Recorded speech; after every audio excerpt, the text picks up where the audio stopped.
Hello everyone, my name is Olga Van Light and I would like to compare both heating pads by Okupa. One is for neck and shoulders and the other one is for your back. So this one actually comes with stripes that you can easily wrap around your neck as well as the clips. So it is up to you, right? You can clip it for more support, or you can just do it with a bow like this, and then you actually will power it on with this button. Make sure to press and hold, and then you can also switch between different heat settings as well, up to 8.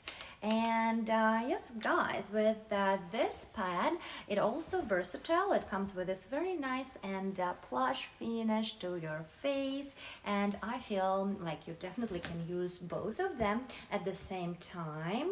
And yes guys, to basically warm up your entire body. Also, it's great to warm up your hands, as well as also of course use it for your lower back. And both are weighted and you feel extremely comforted. And yes, you can actually flip it around as well, which is great, right? Both of these, and use it to your liking. Absolutely love it. And again, I recently started surfing and I feel like it's definitely very important to have this nice soothing relief. Even here in California, it gets quite chilly in 50s, 40s during the winter, and you can actually save some money on electricity using these.